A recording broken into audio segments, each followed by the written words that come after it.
L'ange du Seigneur l'annonça à Marie. Et elle conçut du Saint-Esprit.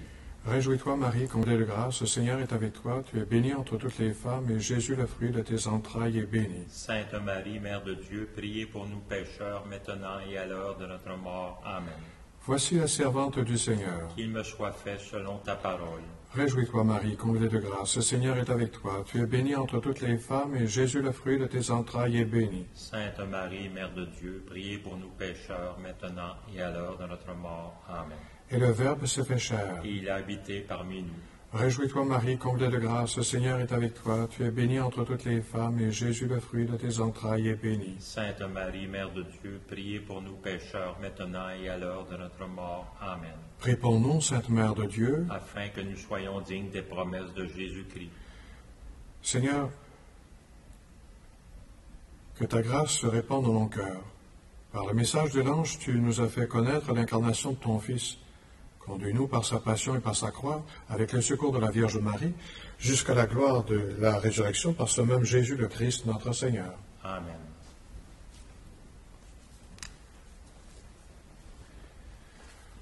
Au nom du Père, du Fils et du Saint-Esprit. Amen. En cette 7e journée de la neuvaine de prière à Notre-Dame du Perpétuel Secours, nous commençons par la prière que nous reprenons chaque jour. Ô Marie, Mère de Jésus et notre Mère, Notre-Dame du Perpétuel Secours, je veux pendant 9 jours te regarder attentivement pour découvrir sur ton image les principaux symboles, les enseignements, les signes mystérieux que le peintre inspiré a voulu mettre dans son œuvre, et non seulement ceux que je lirai dans ces pages, mais encore ceux que toi-même tu m'enseigneras sur ton Fils et sur notre Dieu, qui est Père et Mère plein d'amour. Oui, aide-moi à suivre fidèlement ton Fils Jésus. Ranime en mon cœur et en mon esprit la foi, l'espérance, l'amour avec lesquels tu désires qu'on te regarde et t'invoque, afin de raviver une confiance illimitée en ton secours. Amen. 7e jour. Nous regardons l'icône et je vous invite à porter attention aux anges. Marie, sur ton image, on aperçoit l'archange de l'Annonciation, Saint Gabriel, présentant la croix et les clous. Et à ta droite, Marie, à hauteur de tes épaules, s'incline l'archange Saint Michel, chef des milices célestes, ardent défenseur de la gloire du Seigneur. Il nous rappelle que Dieu seul est le Seigneur de l'univers et que son règne est un règne de justice, d'amour et de paix. L'archange tient un bâton surmonté d'une éponge et une lance dont la base est enveloppée dans les plis de son manteau vert. C'est avec l'éponge qu'on humectera les lèvres de ton Jésus agonisant, parce que la soif lui brûlait la gorge et les entrailles. Avec la lance, ils lui transpercèrent le côté d'où sortirent du sang et de l'eau. Mais ton Fils Jésus n'est pas mort ou vaincu. Le 3e jour, le Père l'a ressuscité. Et depuis lors, la lance, l'éponge et la croix sont devenus le symbole de la victoire du Christ sur le péché et la mort. C'est pour cela que les anges les portent non comme une menace, mais comme des trophées recueillis dans un manteau après la résurrection. Notre-Dame du Perpétuel Secours, donne-nous de croire à la puissance de Jésus-Christ et à l'efficacité de son sang qui purifie et vivifie. Il a donné sa vie pour tous les hommes et toutes les femmes. Il est celui dont le royaume s'établit sur l'amour. J'aimerais évoquer dans ma réflexion aujourd'hui un autre mystère. Dans les réflexions précédentes, nous avons évoqué 3 mystères du Christ: l'incarnation, la rédemption et la résurrection. Chaque mystère appelle notre participation, nous invite à dire oui à la vie. Et pour nous accompagner dans notre marche vers Dieu, le Christ Jésus nous présente maintenant sa mère, Marie. Nous voilà devant un autre mystère, la mère de Dieu. Aidés par l'Écriture sainte, essayons d'y voir plus clair. Parmi les évangiles, il en est un qui nous parle plus que les autres de la mère de Dieu. C'est celui de Saint Luc. Nous avons déjà évoqué le récit de la naissance de Jésus. Mais il y a un événement précédent qui est très éclairant concernant le temps de la grossesse de Marie. C'est le récit de la visite que Marie fit à sa cousine Élisabeth, qui était enceinte du petit Jean-Baptiste, dont nous célébrons la fête aujourd'hui. Revenons à l'évangile de Luc, au chapitre 1, les versets 39 à 56. Marie, en ces jours-là, se rendit avec empressement vers la région montagneuse dans une ville de Judée. Elle entra dans la maison de Zacharie et salua Élisabeth. Or, quand Élisabeth entendit la salutation de Marie, l'enfant tressaillit en elle. Alors Élisabeth fut remplie d'Esprit Saint et s'écria d'une voix forte, « Tu es bénie entre toutes les femmes, et le fruit de tes entrailles est béni. D'où m'est-il donné que la mère de mon Seigneur vienne jusqu'à moi?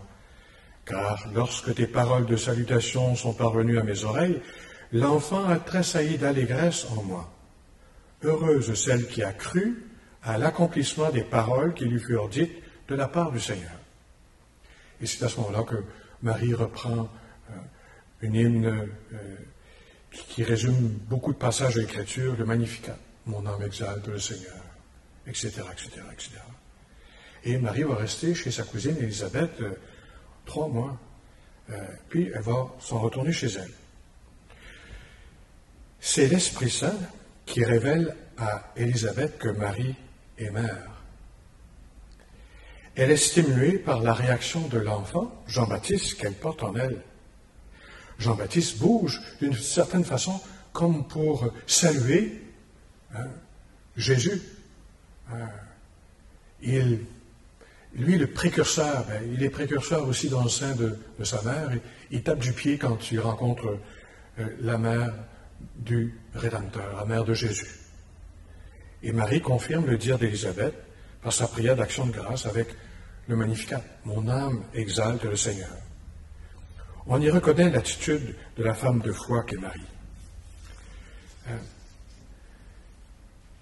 Le Magnificat exprime cette prière d'action de grâce où Marie, reprenons avec l'aide sans doute de ses concitoyens plusieurs psaumes, exalte la gloire de Dieu. Mon esprit exulte en Dieu mon Sauveur. Il s'est penché sur son humble servante. Désormais, tous les âges me diront bienheureuse. Une simple femme qui a constamment la gloire de Dieu à l'esprit dans le cœur. C'est le chemin de Dieu, la louange. Et qui dit que le Seigneur a fait quelque chose de grand dans sa chair. Le puissant fit pour moi des merveilles, saint est son nom. Sa miséricorde s'étend d'âge en âge sur ceux qui le craignent. Déployant la force de son bras, il disperse des superbes. Il renverse les puissants de leur trône. On n'entre pas chez Dieu avec puissance, mais plutôt avec humilité, telle Marie. C'est pour cela qu'elle est choisie par Dieu pour porter Jésus, pour être la mère de Dieu. C'est une attitude intérieure de respect envers la grâce que Dieu lui fait. Elle se prosterne devant Dieu. Marie, dans son icône de Notre-Dame du Perpétuel Secours, nous présente Jésus et nous regarde non pas comme des yeux accusateurs. Ses yeux semblent tristes, mais en fait, c'est une façon de nous dire plutôt dans la foi, regardez, vous avez un sauveur. Elle l'a porté dans son sein. Elle est, selon la volonté du Père, la mère de Dieu. Cette attitude intérieure de l'humilité du cœur, Jésus en parlera dans, entre autres, les béatitudes, heureux les cœurs pauvres. Le royaume des cieux est à eux. Alors, Marie est de cette humilité qui permet d'être en Dieu. Je termine par un petit fait anodin dans l'histoire des croisades. On construisait souvent des églises avec de grandes portes Or, certains cavaliers, voulant s'en prendre et montrer leur grandeur, entraient parfois par la grande porte avec leur cheval. Alors du coup, les constructeurs ont eu une idée. Et si vous allez, entre autres, à Bethléem, vous verrez que la porte est étroite pour entrer. Et oui, ils ont rapetissé la porte, même qu'on doit se pencher pour entrer dans la maison de Dieu. Une façon de nous rappeler qu'on n'entre pas chez Dieu avec tambour et trompette et cheval et cavalier et montrant sa puissance devant Dieu. Non, on entre chez Dieu humblement, en s'inclinant. Puissions-nous avoir cette attitude de la Mère de Dieu qui s'incline devant Dieu et ça permet à Dieu de faire en elle des merveilles. Louons la Mère de Dieu par justement des mots qu'elle a utilisés, que sa cousine a utilisés. Chaque Ave est un résumé de plusieurs paroles bibliques de l'histoire de Marie et de sa famille et même de toute l'histoire d'Israël. Réjouis-toi Marie, comblée de grâce, le Seigneur est avec toi. Tu es bénie entre toutes les femmes et Jésus, le fruit de tes entrailles, est béni. Sainte Marie, Mère de Dieu, priez pour nous pécheurs, maintenant et à l'heure de notre mort. Amen. Prenons la prière finale, inspirée de Jean-Paul II, avec l'intention que vous portez, ces personnes qui ont demandé qu'on prie pour eux. Donne-nous la joie de nous engager en ce temps de pandémie dans une solidarité plus consciente et active avec les plus pauvres, en annonçant de manière nouvelle et efficace l'Évangile de ton Fils, fondement et sommet de toute convivialité humaine, qui aspire à une paix vraie, juste et durable. Comme l'enfant Jésus que nous contemplons sur cette vénérable icône, nous voulons nous aussi serrer fortement ta main droite.